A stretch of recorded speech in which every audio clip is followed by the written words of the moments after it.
የተወሰነ ጊዜ ተጠቅማችሁበት በመካከል ላይ እርግዝና ከተፈጠረ ወይም ደግሞ ከማህፀን ውጭ እርግዝና ይሁን ያ የእርግዝና መከላከያ ኦልሬዲ አይሰራም ማለት ነው። ስለዚህ ምንድነው ማድረግ ያለባችሁ? ሰላም እንዴት ናችሁ? ዛሬ የምነግራችሁ ትንሽ አጠር ያለ ነገር ነው። ስለምንድነው እሱ? የእርግዝና መከላከያዎችን ብዙ ጊዜ ትጠቀማላችሁ። በተለይ የክንድ ላይ የሚቀበረው እሱን ትጠቀማላችሁ። የ3 ዓመት አለ፣ የ5 ዓመት አለ። የ3 ዓመቱ ኢምፕላኑን የምንለው አሁን በቅርብ የመጣ ኢምፕላኑን ኔክስት የምትባለው አለች። እንደዚሁም ደግሞ ጃደል የምንለው ለ5 ዓመት የምትጠቀሙት አለ። አንዳንድ ጊዜ ደግሞ ዛሬ ከምነግራችሁ ጋር የሚገናኝ ምንድነው የ3 ወሩን ዲፖ ትጠቀማላችሁ። አሁን ልነግራችሁ የፈለኩት ምንድነው አንዳንዴ እርግዝና መፈጠሩ ሳይታወቅ እሱን ልትጠቀሙ ትችላላችሁ። አንዳንድ ጊዜ ደግሞ እሱን ከተጠቀማችሁ በኋላም ይሁን ብቻ መቼ እንደው ሳይታወቅ እሱን ከተጠቀማችሁ በኋላ የተወሰነ ጊዜ ቆይታችሁ የሆነ ምልክቶችን ስታዩ ሄዳችሁ ስትመረመሩ እርግዝና አለ ትባላላችሁና አሁን ከዚህ በኋላ ባልታወቀ ምክንያት ደግሞ እርግዝናው እንዳጋጣሚ ፌል ሊያደርግባችሁ ይችላል። እርግዝናው ከቀጠለ ችግር የለውም። ነገር ግን እርግዝናው ፌል ካደረገ በኋላ የተጠቀማችሁት የእርግዝና መከላከያ በተለይ የሚቀየረው የሚወጣውና የሚገባው ክንድ ላይ የሚቀበረው የ3 ዓመቱና የ5 ዓመቱ አለ። እርግዝናው ፌል ካደረገ በኋላ ሌላ እርግዝና እንዳይፈጠር ይህንን ክንዴ ውስጥ ያለውን የእርግዝና መከላከያ ላስቀምጠው ወይስ ደግሞ እሱን አውጥቼ ሌላ ልቀይር የሚል ጥያቄ ይፈጠርባችኋል። አሁን ይህን ጥያቄ በዘላቂነት ለመፍታት ዛሬ በደንብ ነግራችኋለሁ ማለት ነው። ከዚሁ ጋር ደግሞ አገናኝቼ ሌላው ኢሹ የምነግራችሁ ከማህፀን ውጭ እርግዝና ሲፈጠርስ እንዴት ነው የማደርገው? ይሄ እንኳን ብዙ ጊዜ ለረጅም ዓመት ተጠቅማችሁበት ለምሳሌ የ3 ዓመቱን የ5 ዓመቱ ከሆነ ከዚህ በፊት አጋጥሞኝ የማውቀው ማለት ነው የ5 ዓመት አስገብታ ሁለተኛው ዓመት ላይ የማህፀን ውጭ እርግዝና እንደተፈጠረባትና እንደመጣች ማለት ነው። አሁን ገና የማስወጫ ጊዜው ገና ነው አልደረሰም። 3ኛው ወይም ደግሞ 2ኛው ዓመት ላይ ነው የተፈጠረው። ነገር ግን የማህፀን ውጭ እርግዝና ተፈጥሯል። አሁን ይሄ ምንድነው የሚባለው? የእርግዝና መከላከያው ከማህፀን ውጭ እንዲፈጠር አደረገ ሳይሆን የእርግዝና መከላከያው ፌል አደረገ ነው የሚባለው። ኖርማሊ እርግዝና ነው። እርግዝናው ከማህፀን ውጭ ይሁን እንጂ ከማህፀን ውስጥ እንደተፈጠረ እርግዝና ቁጠሩት። ነገር ግን በምን ተፈጠረ የሚለውን ነገር ስናነሳ ፌል በማድረጉ ምክንያት ነው የተፈጠረው። ስለዚህ ምንድነው መደረግ ያለበት? አሁን ለወደፊት እርግዝና ላይ ይህ በክንዷ ላይ የተቀበረው የእርግዝና መከላከያ ይቀጥል አይቀጥል የሚል ጥያቄ አንዳንድ ሰዎች ብዥታ ይፈጥርባቸዋል ማለት ነው። ይህ ኮምፕሌትሊ የተወሰነ ጊዜ ተጠቅማችሁበት በመካከል ላይ እርግዝና ከተፈጠረ ወይም ደግሞ ከማህፀን ውጭ እርግዝና ይሁን ያ የእርግዝና መከላከያ ኦልሬዲ አይሰራም ማለት ነው። ስለዚህ ምንድነው ማድረግ ያለባችሁ? ከማህፀን ውጭ እርግዝናም ከሆነ ከማህፀን ውጭ እርግዝናው ኦፕሬሽኑም ተሰርቶም ይሁን በመድኃኒትም የሚሰራ ከማህፀን ውጭ እርግዝና ስላለ በመድኃኒትም ታከሙ። ወዲያውኑ ማድረግ ያለባችሁ ነገር ምንድነው? ያንን የእርግዝና መከላከያ ማውጣትና በሌላ መቀየር ነው። ወደ ውርጃ ስንመጣ ደግሞ ምንድነው ማድረግ ያለባችሁ?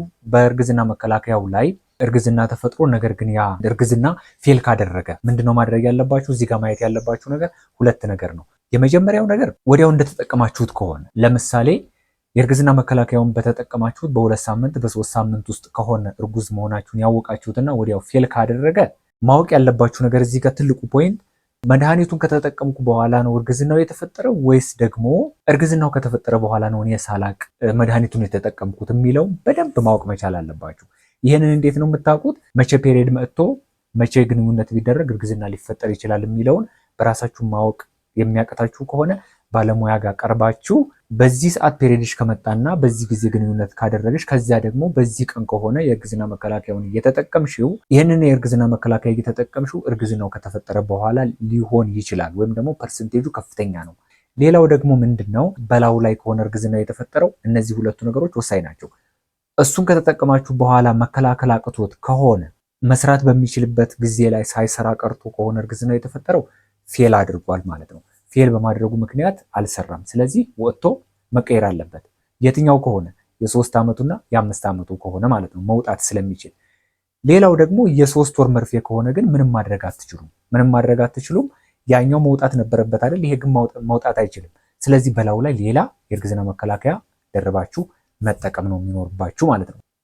ስለዚህ እዚህ ጋር በደንብ ማወቅ ያለባችሁ ነገር ምንድነው? የእርግዝና መከላከያውን እየተጠቀማችሁት የእርግዝና መከላከያው ባለመስራቱ ምክንያት ከሆነ እርግዝናው የተፈጠረው አልሰራም። ስለዚህ ማውጣት አለባችሁ። ነገር ግን እርጉዝ መሆናችሁን ሳታውቁ በስተት በእናንተም ይሁን ወይም ደግሞ ባለሙያዎች እናንተም በደንብ ባለመጠየቃችሁና ከባለሙያ ጋር በደንብ ባለመመካከራችሁ ከሆነ የተፈጠረው እርግዝናው ከተፈጠረ በኋላ ከሆነ እሱን የተጠቀማችሁት እና ከዚያ ከተወሰነ ጊዜ በኋላ ከሆነ ነፍሰ ጡር መሆናችሁን ያወቃችሁት እና እርግዝናው ፌል ካደረገ ያ የእርግዝና መከላከያ እሱ ምንም ስህተት የለበትም፣ ይሰራል። ችግሩ ምንድነው? በላው ላይ በእርግዝናው ላይ ስለተጠቀማችሁበት ብቻ ነው ማለት ነው። እርግዝናው ፌል ካደረገ ሌላ የእርግዝና መከላከያ መጠቀም አይኖርባችሁም። እሱን ማስቀጠል ትችላላችሁ። የ3 ወር መርፌም ከሆነ እስከ ቀጠሯችሁ ድረስ እስከ 3 ወር ድረስ ያ መርፌ ይሰራል። የ5 ዓመቱም ከሆነ እስከ 5 ዓመት ድረስ መቀጠል ትችላላችሁ። የ3 ዓመቱም ከሆነ እንደዚያው ማለት ነው። በእንደዚህ መልኩ የተለያዩ ጥያቄዎች ስለሚመጡልኝ ነው። አሁንም ጥያቄዎች የሚኖሯችሁ ከሆነ በኮመንት ስር ጻፉልኝ።